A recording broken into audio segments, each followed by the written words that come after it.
The government now says we should sit on our hands for a whole another year before tackling the deficit. They've identified efficiency savings. They said last September, suddenly the Prime Minister said some of these programmes were unnecessary and they could cut things, but they will not do anything for an entire year. We need to tackle the deficit before it gets even more expensive, before the international rating agencies start to lump us together with Portugal and Greece and start to query our sovereign rating. We will have an emergency budget, a proper budget, addressing these issues, cutting back the unnecessary spending. This year we will have our budget within 50 days of being elected as a government and start to put the public finances right. And we will improve, of course, the regulatory system that has failed us so badly. We will put the banks back where they were, under the supervision of the Bank of England and the other institutions, so that next time they're not allowed to lend and lend and lend far more than this country can actually afford. That's how we will change our economy and change our public finances. But we want to do more than that. We want to bring change to our society. The Labour government has confused society with the state. You don't build a stronger society just by creating a bigger and bigger government. On the contrary, that undermines local institutions. It undermines local initiative. It undermines families. It undermines individual responsibility. We will back voluntary organisations and charities and the private sector, and we will involve them in the change that we need. We will encourage the private sector to go out and help train our young people as an alternative to the various job centre programmes.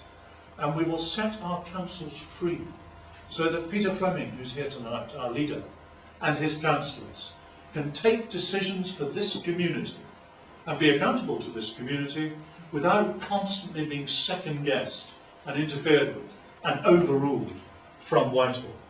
We will set those councils free to deliver services and to deliver the priorities that they choose that best suit our area in their judgment. And we'll be much tougher on crime. We will end the nonsense of early release, where magistrates here tell me that they meet in the street people who've been sent to Maidstone prison, been convicted and then released early, almost immediately, by the governor because the Labour government failed to build enough places and the prison is overcrowded. We will end early release and we will give those magistrates back the power they had to impose longer sentences in the magistrates' court. And we'll do more for families too. You will hear in the next few days that we will do more to recognise the position of marriage in our tax system, and within the benefit system to encourage couples to stay together for the sake of their children, rather than tolerate a system that actually makes it more worthwhile for them to split up and to live apart. It's not more government we need, it's more responsibility. It's a system that encourages more local responsibility by our local charities, by our local voluntary organisations, by our council here, by families, by people taking responsibility for their own lives and being prepared to carry out their duty. And the final change we need to bring about is a change in our politics. David Cameron has been, of all the political leaders, the first to fully understand the contempt in which Parliament is now held. He said we will reduce the number of MPs. He's going to cut them by 10% straight away in this Parliament. He's going to cut the number of ministers. He's going to cut the number of quangos and reduce the regional bureaucracies that second-guess our elected councillors.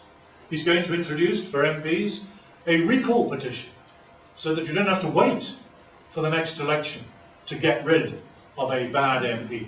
If people want to get rid of him, they will be able to do so. And he wants also to strengthen Parliament, to give us more time to scrutinise the detail of bills. If you've been up with me last night at midnight, seeing these huge bills pass through in a matter of minutes with no effective scrutiny, simply because the timetable had been planned so badly. Huge clauses and sections of bills rushed into legislation without proper scrutiny.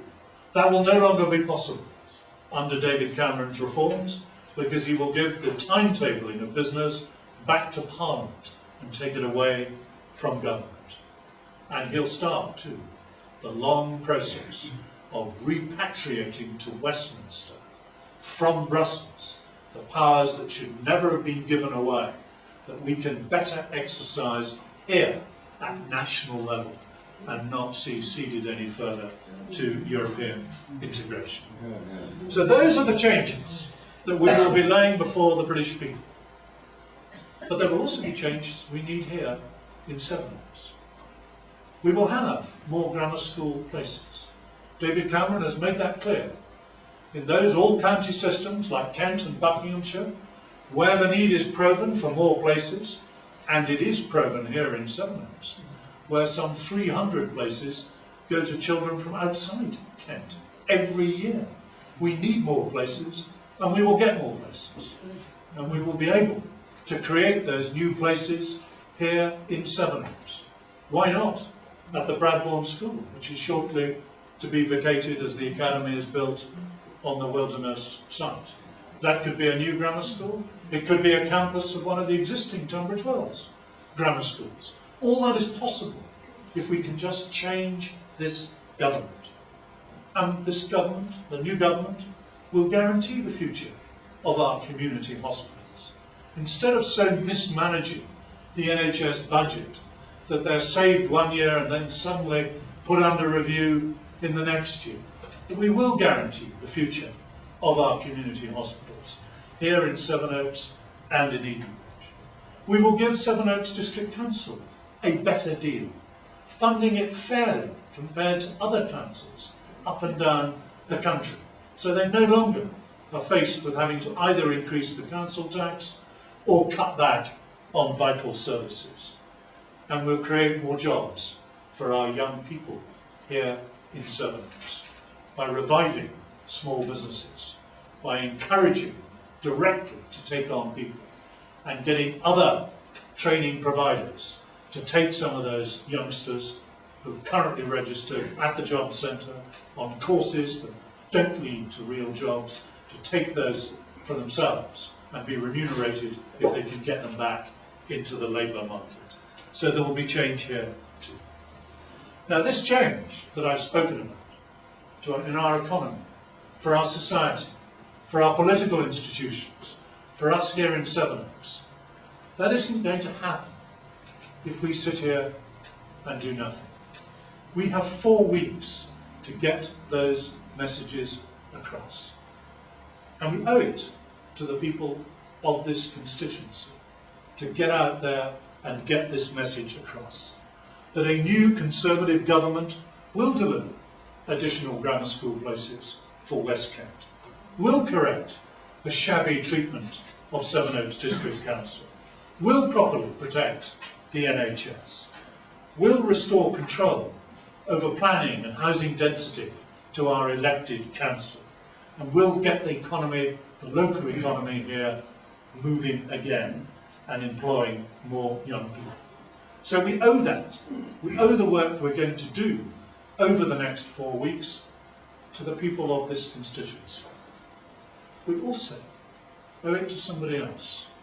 We owe it to those who went before us in this association. I think particularly of those who are no longer with us, but who were always with us, all weather, friends of this association, and